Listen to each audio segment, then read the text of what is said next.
ത്രിയേക ദൈവതിരുനാമത്തിന് മഹത്വം ഉണ്ടാകട്ടെ. കർത്താവിൽ പ്രിയ സഹോദരങ്ങളെ, ഇന്ന് പരിശുദ്ധ വലിയ നോമ്പിൻ്റെ 2-ാം ദിവസം. ഇന്നത്തെ പരിശുദ്ധ ഏവങ്കേലിയോൻ വിശുദ്ധനായ മത്തായിയുടെ സുവിശേഷം 4-ാം അധ്യായം 1 മുതൽ 11 വരെയുള്ള വാക്യങ്ങളാണ്. ഇവിടെ പരിശുദ്ധാത്മാവ് കർത്താവിനെ മരുഭൂമിയിലേക്ക് പരീക്ഷിക്കപ്പെടുവാൻ നയിക്കുന്നതായി നാം കാണുന്നു.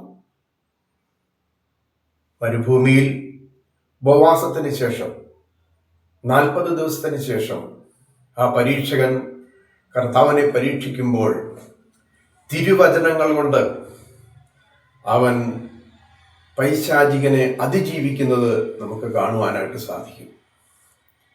പരിശുദ്ധമായ തിരുവചനങ്ങൾ ധ്യാനിക്കുന്ന ഒരു വിശ്വാസിയെ സംബന്ധിച്ചിടത്തോളം ഏത് പരീക്ഷകളെയും അതിജീവിക്കുവാൻ സാധിക്കുമെന്ന് ഇതിൽ നിന്ന് വ്യക്തമാണ്. പ്രിയമുള്ളവരെ, പരിശുദ്ധാത്മാവാണ് നമ്മെ പരീക്ഷകളിലേക്ക് നയിക്കുന്നത്. ഈ പരീക്ഷകളിൽ വിജയം തരുന്നതും പരിശുദ്ധാത്മാവാണ്. എന്തിനാണെന്ന് ചോദിച്ചാൽ, ഈ ലോകത്തിലെ മരുഭൂമിയുടെ യാഥാർത്ഥ്യങ്ങളിൽ വളരെ ധീരതയോടുകൂടി മുന്നോട്ട് പോകുവാൻ, പ്രാർത്ഥനയോടെ മുന്നോട്ട് പോകുവാൻ, ദുഷ്ടന്റെ ശത്രുവിന്റെ ശക്തികളെ അതിജീവിക്കുവാൻ, മഹത്വത്തിന്റെ ഉയർപ്പ് പ്രാപിക്കുവാൻ നമുക്ക് ഇടയാകണമെങ്കിൽ പരിശുദ്ധാത്മാവിന്റെ ശക്തമായ സ്വാധീനവും നേതൃത്വവും നമുക്ക് ആവശ്യമാണ്. പ്രിയമുള്ളവരെ, ഈ പരിശുദ്ധാത്മാവ് ഈ 50 നോമ്പിലൂടെ നമ്മെ നയിച്ച് മഹത്വത്തിന്റെ ഉയർപ്പിലേക്ക് നമ്മെ നയിക്കട്ടെ. ശത്രുവിന്റെ പരീക്ഷകളിൽ, ജീവിതത്തിന്റെ പച്ച പിടിച്ച പരിപരുത്ത യാഥാർത്ഥ്യങ്ങളാകുന്ന മരുഭൂമിയുടെ മധ്യങ്ങളിൽ അവൻ നമ്മെ നയിക്കട്ടെ, വിജയത്തിലേക്ക് നയിക്കട്ടെ. ശത്രുവിന്റെ പരീക്ഷ നിർത്തിക്കൊണ്ട് അവൻ പോകട്ടെ എന്ന് നമുക്ക് പ്രാർത്ഥിക്കാം.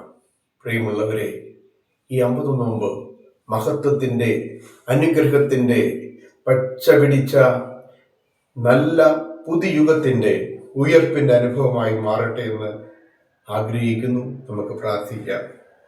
ദൈവമായ കർത്താവേ, ഈ 50 നോമ്പിൽ ശത്രുവിന്റെ പരീക്ഷകളെ ജയിക്കുവാൻ തക്കവണ്ണം നീ ഞങ്ങളെ നയിക്കണമേ.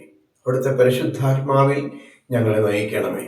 അവിടുത്തെ പരിശുദ്ധാത്മാവിൽ ഞങ്ങളെ നിറയ്ക്കണമേ. ശത്രുവിന്റെ പരീക്ഷകളെ തിരുവചനം കൊണ്ട് അതിജീവിക്കുവാനുള്ള ശക്തി നീ ഞങ്ങളെ പഠിപ്പിക്കണമേ. തിരുവചനങ്ങൾ പഠിച്ച് ഹൃദയസ്ഥമാക്കുവാൻ നീ ഞങ്ങളെ സഹായിക്കണമേ.